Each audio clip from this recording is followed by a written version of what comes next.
Not to sound like unpatriotic, but why is it such a bad thing if China becomes number one? No, it's a good question. It's not patriotic, but it is a good question. So I see a lot of things, and I'll let you decide whether or not they're good or bad. You have a child. Any other children? No. What language is your child going to learn? English. What other language is she going to learn? Likely Spanish. If Inshallah. If China is a superpower by 2030, 5 years from now, guess what your son is gonna have to speak? Likely Mandarin. You don't get a choice anymore. Your child has to speak more than one language. That is the biggest complaint about Americans is most of us only know one language. What's wrong with us knowing two? So when one country gets wealthier... I'm so tired of these fucking Europeans bragging about speaking all these stupid languages. When one country gets wealthier, the wealth... It's not like... I know the United States prints money, but generally speaking, wealth is limited. So if one country is getting wealthier, what's happening to the wealthy country? It's getting poorer. Yeah. So that's also part of the parity. Potentially, yeah. Right? So now you've got what we experience in our day-to-day life. We don't have to have... Not everybody has to have a gun. Not everybody has to have, has to worry about being robbed in a grocery store. Not everybody can own a car. Like we have all these luxuries that we don't even realize. And those start to go away as another country steals the wealth, earns the wealth that you otherwise would have had, right? Our roads get worse, their roads get better. Our rate of accidents happening on construction sites goes up, theirs goes down, right? That's the kind of thing that comes with wealth. And you have to learn their language too, because if it's 5 or 7 years from now and China's approaching parity with the United States in terms of GDP, your comedy skits are going to happen in Chinese too. I'm not even saying this is a joke again. I think AI will be to the point where we all can understand and speak any language without even learning. And hopefully that's the case, because who might win the AI race? I don't think it's a might. I think it's a who is winning very clearly right now. So that's just kind of, these are the questions that you have to be asking yourself, right? Do you want to save your money in US dollars or in renminbi? Do you think everybody else in the world wants to be using US dollars or renminbi? Because as other people move to renminbi, your US dollars actually get worth less in your pocket every day until you switch to renminbi. And now all of a sudden you're an American with a savings account in a Chinese bank. Everything you're saying that could be happening is happening. That's absolutely happening. Roads are getting worse. Americans are getting poorer. We cannot afford to live as much. China seems to be doing better. Wealthy people are sending their wealth abroad. They don't trust the U.S. market to protect their wealth. They're buying houses abroad. Even Bitcoin is a form of that. Yeah. It might not be a country you're trusting more, but you're not trusting the American dollar as much as you're trusting Bitcoin. And Bitcoin is at an all-time high, and the dollar is lower than I've seen in a while. Yeah. So...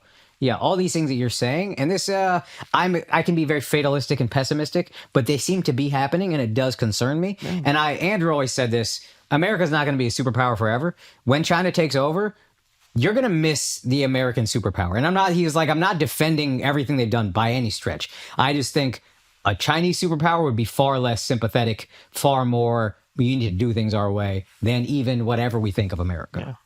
Which is a thing that, to me, is frightening. Now, I'm curious because, I think there's a fatalistic view where it's like, oh, China's going to become the monopolar, global power, and they're going to destroy America. It seems like the reality would be like, oh, we would just become Spain in the 1700s, or we'd become France, in the late 1800s, or we'd become England. You know what I mean? There would be these empires that take over the entire world that are colonial, and they're able to get resources and riches from everywhere. They have these fierce militaries, and then are no longer imperial. They're no longer the monopolar power. So is it possible that America would just also have that happen in some capacity? Quality of life, people seem happier there in England now than they do theoretically. Yeah, I wouldn't mind a siesta every once in a while. Yeah. So I think the way to answer your question is that I agree that would be what it looks like in the short term, because China moves slowly, right? So we're reaching parity slowly over the course of 30 or 50 years, which is pretty slow if you think about it, right? The United States basically rose to superpower-ness in 7 years. Yeah. China's doing it, taking the 35-year route, right, to get to near parity. After they reach that parity, they're going to tip. It's going to tip, and because the systems and processes that they're using are going to continue to work. And the systems and processes that we don't have to compete with that will continue to not work.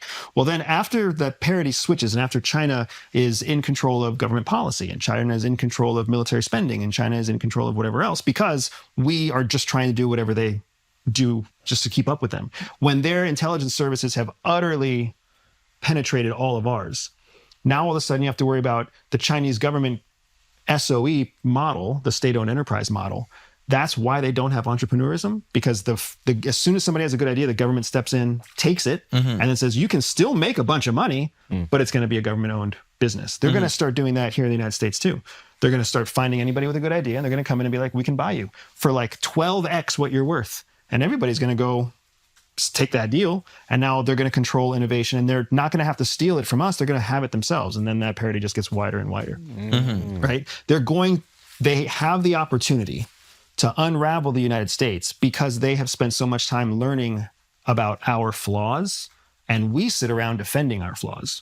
I don't think it has to be fatalistic, but when you look at the probability curve, that's a fat part of the curve, that there's going to be this flow, and if we don't find some way to counterbalance it, it's going to get nasty. So there's still a counterbalance. We could still go to war.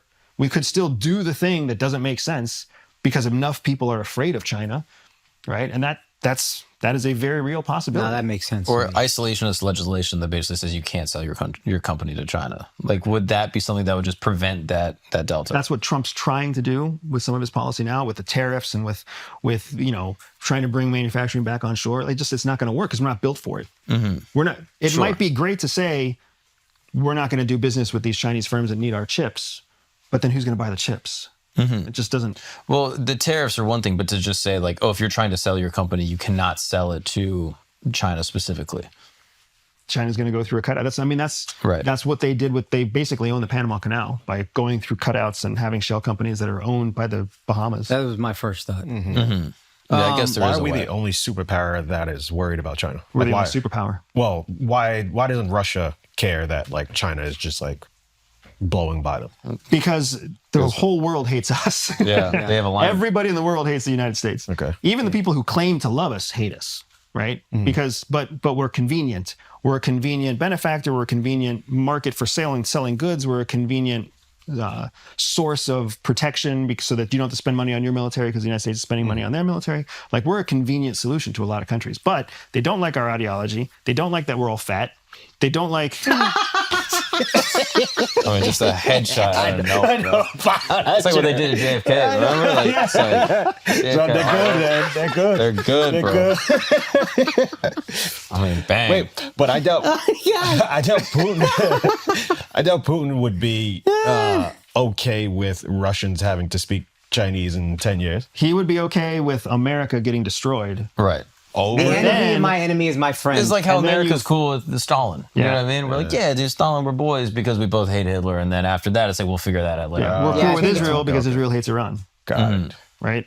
There are no permanent friends or enemies, only permanent interests. So that's the ebb and flow, almost like anybody who's ever held a bowl of water, right? It just moves back and forth. That's when the United States is in power, we've got the big arc of water on our side, but then eventually it's going to go to the other side. And then they will hate China in 20 years or 30 years or whatever. But right now they hate America, and anybody that can take us out is a threat.